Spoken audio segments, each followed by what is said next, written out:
Hello, welcome back to the HCCTV Student Lounge. This is a show done by HCC students for HCC students to give your opinions in news, entertainment, and what's going on in our school. Hi Karina, how are you? I hope you noticed that I cut my hair today. Yes, Kai, I was about to say that. Nice to see you again. We're also joined today by Josh and Andres. We will also have a special guest, Dr. Kolaini, who is the Director of Counseling and Ability Services at HCT. But first, let's move into our top 3 news of the week. So first of all, Mother's Day is around the corner. It's going to be on Sunday, May the 9th. So the history of Mother's Day, celebrations of mothers and motherhood can be traced back to the ancient Greeks and Romans. They held festivals in honor of the mother goddesses Rhea and Cybele. But the clearest modern precedent for Mother's Day is the early Christian festival known as Mothering Sunday. Once a major tradition in the United Kingdom and parts of Europe, this celebration fell on the 4th Sunday in Lent and was originally seen as a time when the faithful would return to their mother church. And that's why we celebrate Mother's Day. Now, I have some activities. I have 5 top activities that you can do with your mom to celebrate this special day here in Houston. So for the activity number 1, you can celebrate it with a breakfast in bed. So since breakfast is the most important meal of the day, you can treat your mom as a queen and give her her favorite breakfast meal bedside with with gorgeous trays and plates, you know, and the flour and so on. Now for the activity number 2, a day at the beach. So girls just want to have sun, right? Now you can take your mom to Galveston. Hopefully it's going to be sunny this time and enjoy a beautiful day at the beach. Now for the activity number 3, you can take your mom to a local farmer's market. And remember all those old days when you went with your mom to spend the weekend morning enjoying and smelling those fresh foods. So you can take her and she will be so happy. Now, activity number 4, I know my mom is gonna like this one, is at home wine tasting. So just try there are different memberships that you can pay and you can like do a quiz and you'll enjoy some bottles that they can deliver at home. Or you can just go grab some and do a tasting at home. And now for the last activity, you can do homemade soaps. So if you're looking to do something more creative, just try this. Now, HCC is hosting a bachata dance class. So in case none of this worked for you and your mom is more like a party girl, then you can take her to the bachata dance class. It will be hosted by the Office of Student Life District on May the 5th from 5 p.m. to 6 p.m. So which one of these activities are you gonna do with your mom, Kyle? Well, unfortunately, I can't do anything because she's all the way in Brazil, but we can try something virtually. But I would definitely do the wine one if she was here because I know she loves good wine. So I think she would had a lot of fun doing that one. Well, you bring it to the attention. I forgot to say that this bachata class is gonna be virtual. So we'll provide a Zoom link and you just click on that and you can meet your mom from Brazil and you can take the class over here at Houston. So you check it out, Kaya. Now let's begin our first topic, which makes way to a great discussion. So if you had $1 million, what would you give to your mom in Mother's Day? How about you, Kyle? Well, I do have $1 million and I already got her something. Just kidding, not yet. But I'll get there. So I was thinking about that question, and one thing that I know she would love, she really wants to go live in France. So with half the money, I would buy her a house in France, you know, something with like a big studio space because she's an artist. So she would love to have a place to create her art. And without half of the money, I would definitely travel with her because she also loves to travel. And I know she would love to just go around the world. And of course, she would bring me along. So it would be a gift that I also going to be benefit for me. So that was going to be my choice. Kayo, yeah, you stole my idea. I would give my mom a very long vacation. So since my sisters and I have 3 sisters, we were born, she was taking care of us. She put a stop to her career and she decided to stay with us, and that's why we are so educated.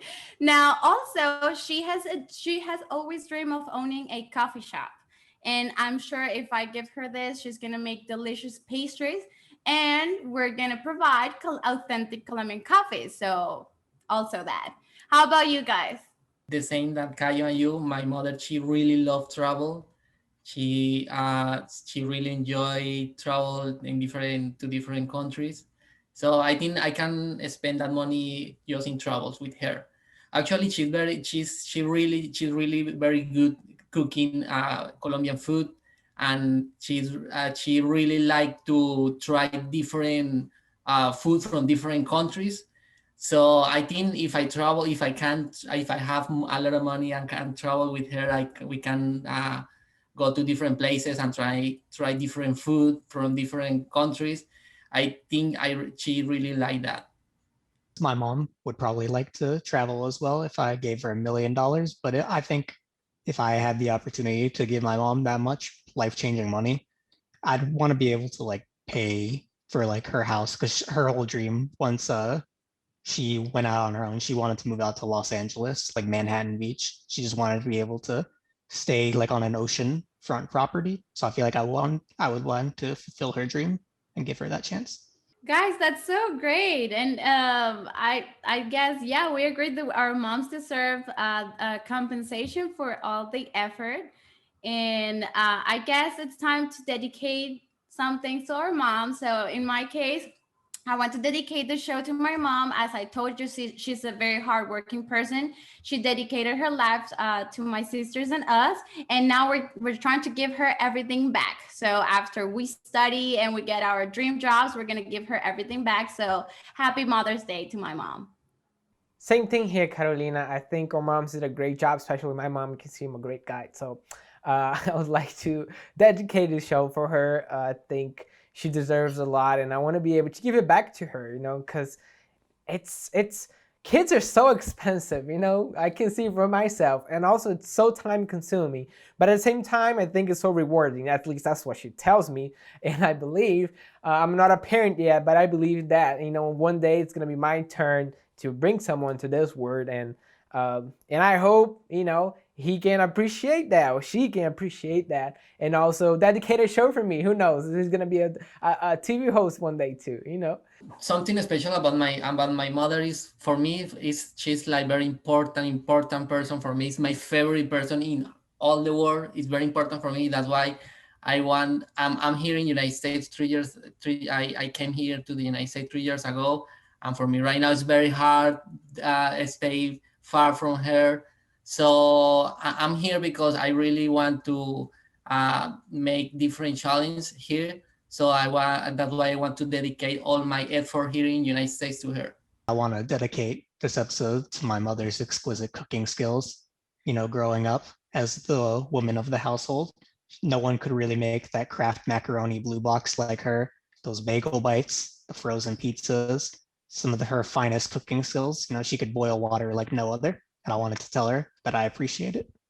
That's fascinating, Josh. Now that we've heard from our crew, let's move into our week's guest. So who do you have for today, Kyle? Today you have Dr. Kolaini. She's the Director of Counseling and Ability Service here at HCC. So how are you today? I'm doing very well, thank you. And I tell you that I enjoy listening to you guys. You guys are amazing kids. I'm sure your mothers truly appreciate you guys. Thank you very much. Yeah, she does. So let's start with the questions. So first, tell me a little bit about you and what you do at HCC, so people understand why you're here. Well, thank you. I'm the Director of Counseling and Ability Services at HCC. So as you know, in almost all of our campuses, or most of our campuses, we do have a counseling office. And I'm also a counselor, so I work with all of the counselors, making sure that when the students want to meet with the counselors, they have the opportunity to do that, and also get the assistance that they need from the counseling offices. Perfect. And a lot of the students, they struggle to go to school because sometimes they have kids, sometimes they're single moms, so they need to take care of a baby. And that's really tough to do school, work, and also take care of a kid. So tell me a little bit what things they can do to stay in school. Well, thank you for your question. I think this is a topic that we don't talk much about, and this is a great opportunity to kind of address that issue. We do have a lot of our students who are parents, and obviously being a college student is as hard as it is. I don't think any of you guys have kids, but you know that it's hard to be a college student. On top of that, if you have a child or children, it makes it even harder. So I think it's important to address that issue and talk about it. So I would say, if you are, first of all, if you are a student with a child, I want to say kudos to you for continuing your education and wanting to create a better life, not only for yourself but also for your children. So, and we know that it's challenging. It's not easy, and we totally understand that. So I would say the best thing you can do is to be open about it, and ask for help and support. And sometimes this support is just easy as talking to your advisor, for instance. So let's say you are a student with a child, and then you want to start taking classes, and you may start taking classes that start like early in the morning. This may not necessarily be a good option for you. For instance, if you have a small child, or if you have a child who has to go get ready in the morning and go to school. So talk to your advisor, talk to them about your specific life circumstances, that you have children, for instance. Be realistic in terms of how many classes you can take a semester. Maybe, it may not necessarily work that you take a full-time load, for instance. In some situations, we always want the students to stay on track and take full-time classes. But sometimes, if you have small children and you're busy at home, and it's a huge responsibility, maybe it'd be a better option for you, for instance, to take less classes. So I would say, talk to your advisor, talk to your counselor, let the faculty know that you are a parent and you have children, and that will assist you in terms of being able to choose the best route for yourself, and also get the support that you need. That's a really good point. And one thing too that I always think about, and that's what you said, the amount of classes that you take. And sometimes it's really hard for someone to take like 4 or 5 classes, even depending what type of certificate they're doing. I know, for example, for nursing, those are some really tough classes, especially biology. And one thing too that I think it can be helpful, like tutoring. If you're struggling to learn something, if you're trying on your own, it's definitely going to take more time. It's going to be harder for you than actually trying to get help from HCC. Someone that knows the subject and then can actually help. And believe it or not too, one thing that I've seen a lot is people come up with study groups, even though virtually. So they have questions, so they create a group on GroupMe, and we chat about, okay, how do I do this assignment? Do you guys can help me? So I think this can also save you time, especially when you're home with the kids running around doing noise. So it's really hard to find time to focus. So, and what are the resources do you think HCC has for students like that? You made a very good point, and that is about really being able to use all the resources that we have, and that includes, as you mentioned, tutoring, for instance.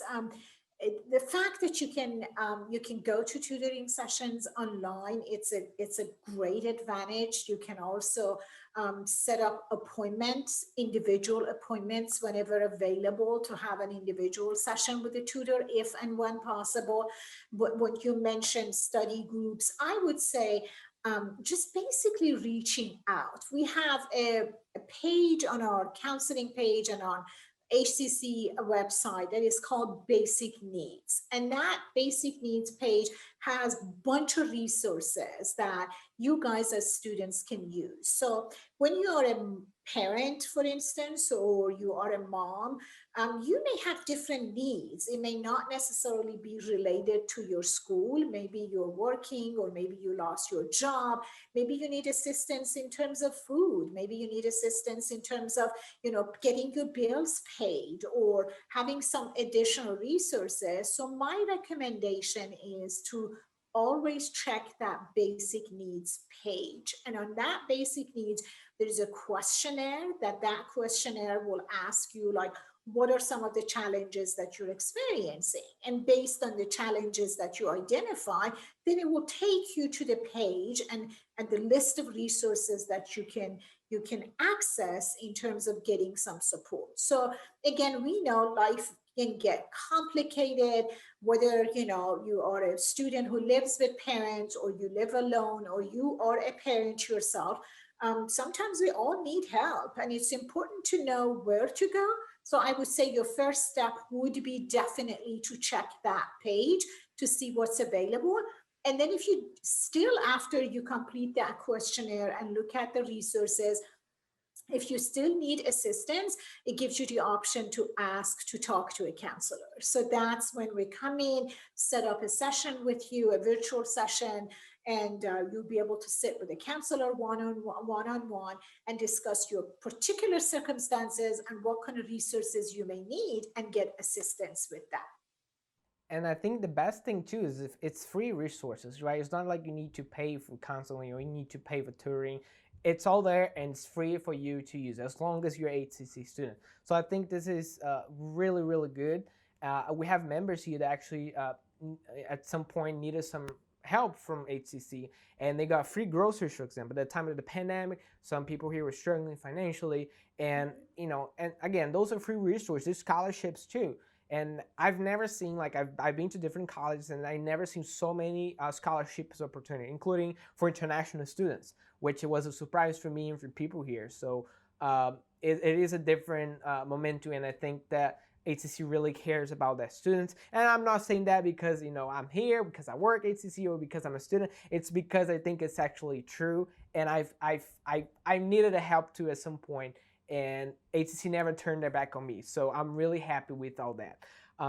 So talking about the situation that we are right now, because we talk about students that have kids, children, we are not in this situation right now, but at the same time, we would like to know, me and the students here, what things can we do to improve the relationship with your parents? Because I know a lot of people, not particularly me, but a lot of people struggle, especially with the pandemic. They live with their parents and they are all locked down inside of their own homes, and they couldn't go anywhere. So things became a little bit more complicated. So what can they do to improve their relationship? You asked a very good question. Very smart young man. I like your question. And I think it's great to acknowledge the fact that you can love somebody, you love your parent, your mom, your dad, but at the same time, you may have some issues in terms of communication. And it's normal to feel that way. All of us, regardless of the relationships that we have, we sometimes need a little bit of sort of assistance to be able to communicate better. So I'm going to tell you that communication is the key, and being able to talk to someone. And as you said, the pandemic, everybody's stressed out. We can't deny that. We all spend a lot of times at home. Sometimes the space may be smaller. People are struggling with a lot of stressors, and that impacts our relationship. I think the first thing that all of us can do is to be able to sit down calmly and talk to the person. So I would say sit down with your mom and have an honest conversation. First of all, you want to share how you feel or how you see things. Tell them what it is that maybe you have difficulty with, and allow them to also talk. It's important to, when we have a conversation with someone, to really truly listen. Sometimes we say we are listening, but we are not really listening. We're just getting ready to come up with an answer, and that's not helpful. So have a conversation with your mom. Be open about how you feel. Let them speak. Really be open to listening, and also practice empathy. Empathy is really important. Put yourself in their position, and then ask them to put themselves in your position, to see things from your perspective.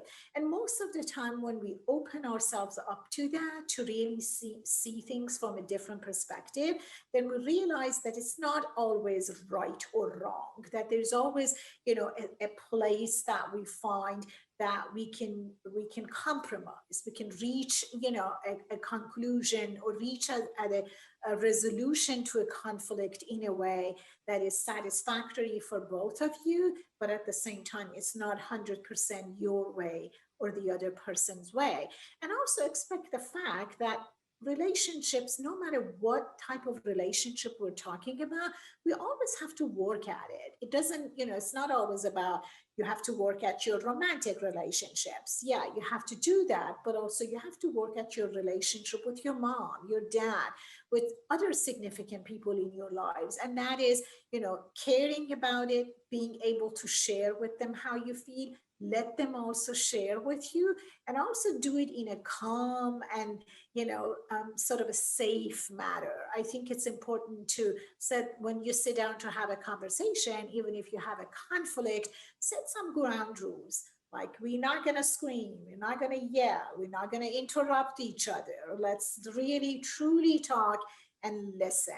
And I think that's the key in terms of improving your relationships. And then sometimes if we get to a place that we think, well, we've done everything, but there's still some issues that are not being resolved, then I think if you have a person in the family that you trust, and you think they can be a neutral person to kind of listen to both of you, that may be helpful. It could be a person, at a place that you worship. It could be a counselor, it could be somebody that you trust, that you can sit down and talk as a family and see what you can do to improve the relationship. That's a really good answer, and I agree with you. I think communication is essential to keep a good relationship, no matter with who. With your girlfriend, with your boyfriend, with your parents, or even with your dog. If you want to keep a good relationship, you need to have good communication. So I think Karina would like to ask you something, right, Karina? Yeah, Dr. Kolaini, well, great advice. We all need of that. Communication is always the key. Now, as we don't have students, that we don't have children, how can we help or support our friends that have kids, that they have children? Very good question, and thank you for asking that. I think it's being, you may not be able to do something tangible. You may not be able to go to their home and babysit for their kids, but I think understanding the challenges of a student who is also a parent is really the first step. And then also asking, how can you help? I think a lot of times we ask people, how are you? And we just expect them to say fine, or we say fine, and we don't really get into, like, truly asking and listening. So I think if you sort of sense that somebody may be struggling, it's important to ask them, how can I help? And that help may be, hey, like, let's set up some time, on Zoom or Teams, or, just work on a problem that we have in terms of schoolwork. Is there, something that I can help you with? So I think it's important to ask the person and see, let them know that you care and you understand, and be open to listening and seeing how you can actually help. And I think that's the first step. That is a great advice, Dr. Kolaini. We wish we could give money. We could give so many things to our friends. And right now I do have a friend. She just had a baby, and it's really concerning. Like, in this time of pandemic, I really try to get resources and help her get to those resources, like vaccination, food, and all of these things, now that she has a newborn. Thank you so much for your time over here. You're more than welcome. My pleasure. Thank you. Thank you so much, Dr. Cohen. That was a really good show. And I hope all the moms at HCC can watch this and see how much resources we have. So, and now let's move on to the next topic. What's going on now, Carolina? Yeah, well, also, that we cover entertaining things to watch. So what shows are out that you want to talk to us about, guys? So I would like to start about, so today I'm not recommending a movie. I'm actually recommending something much better than a movie. And I would like to talk about my mom's Instagrams. Like, what? Yeah, my mom has Instagram. She's like techie. She loves those stuff. And she creates some really funny reels, which is like a function that Instagram has. So she posts a lot of like how to do drinks. So she creates some really like cool drinks, and usually they're not even expensive to do, and they look so good. And I'm sad because I cannot even try them. But that's if you're over 21. If you're not 21 yet, you cannot drink and cannot do that. Okay, guys. But other things that she likes to post is like art. As I mentioned, she's an artist, so she creates a lot of artwork, and she also posts stuff from different artists that she finds on Instagram. So it's really cool to see different people artwork. And on her on her page itself, she also posts photos from travels, including the ones that we did to Europe. We went to Paris, and since she's an artist and she knows a lot about history, she always creates really good posts telling the histories about the museums, maybe about some paintings. So if you're into art, or if you want to learn more about it, you should definitely check her page out. I know she's gonna be really happy. She loves to talk to people too, and she speaks English. So if you want to just chat with her, she's gonna be like really, really, happy, because she loves to talk. Literally, she talks for hours. So I hope you can go there and enjoy her page. Well, I'm definitely gonna follow her now, Kayo. I am also an artist, but I'm one of those who is shy to share her things. So I might get encouraged by following her. Well, I want to suggest you Bad Moms. It's a movie, I think it's from 2016, and it's starring by Mila Kunis, one of my favorite actors. Now, the story is when it talks about when three overworked and underappreciated moms are pushed beyond their limits. Now, they ditch their conventional responsibilities for a yacht of long overdue freedom, fun, and comedic self-indulgence. It's really, really funny because they really like kind of throw everything that was, everything was kind of going perfectly, like perfectly, because they're kind of holding it, and they have so many responsibilities, and they become like so free, and they do so many crazy things, and at the end it really has like a great message in the story. No mom is perfect, they're just doing whatever is best, and they do it fine. I mean, the story is just so beautiful, so I really suggest you go on and watch it. Bad Moms. Stop or My Mom Will Shoot is a perfect movie for the Mother's Day. This is the story of a 35-year-old policeman who received a visit from his mother, who lives in another city. And his mother is overprotective, and she interferes in all the aspects of the life of her son. She's very crazy mother. She's very funny. So all the time she embarrass him in different things, and she's very crazy. Like in one scene of the movie, she just cleaned the gun of his son with bleach. It's very crazy. So I want to recommend this movie. It's from 1992 and it's starring by Sylvester Stallone. I want to talk about a specific moment from the movie Rugrats in Paris. So for those who don't know the lore of the Rugrats, Chucky Finster, his mother, is not really in the show, and it was revealed later that she had passed away from a terminal illness. But in the segment in the movie, they're on a plane to Paris, and there's a beautiful number by Cyndi Lauper called I Want a Mom That Will Last Forever. And he sees like all his little friends with their moms on the plane. Well, he's just by himself. He looks out on the clouds and he sees his mother like in the shape of them. And it's kind of a very touching moment. And it really makes you not want to take for granted everything that a mom provides. Thank you very much. Well, guys, it's the time of the day to say goodbye. And as always, thank you so much for watching. And I hope to see you guys next week. Yes, also don't forget to send us your opinion. Also send us topics that you would like to discuss. And we'll see you next time on the Student Lounge.